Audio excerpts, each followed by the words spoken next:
দক্ষিণবঙ্গে ভারী থেকে অতি ভারী বৃষ্টির সতর্কতা জারি করেছে আবহাওয়া দপ্তর। পূর্ব মেদিনীপুর ও দক্ষিণ 24 পরগনায় বিশেষ ঝোড়ো হাওয়ার সতর্কবার্তা দেওয়া হয়েছে। তারাপীঠে একটি হোটেলে ভয়াবহ অগ্নিকাণ্ডে 7 জনের মৃত্যু হয়েছে এবং আরো অনেকে আহত হয়েছেন। প্রাথমিকভাবে বৈদ্যুতিক শর্ট সার্কিট থেকেই এই আগুন লেগেছে বলে আশঙ্কা।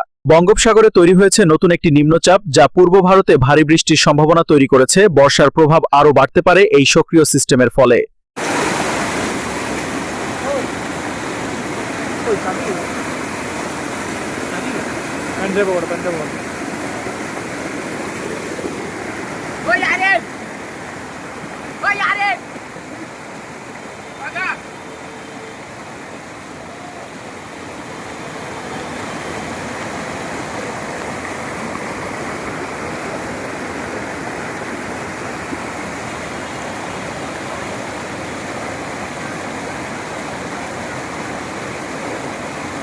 নমস্কার, দেখছেন কেজে নিউজ। এই মুহূর্তে পাওয়া বড় খবর জানতে আমাদের চ্যানেলটি সাবস্ক্রাইব করুন এবং কমেন্ট করে আপনাদের মতামত আমাদের জানান।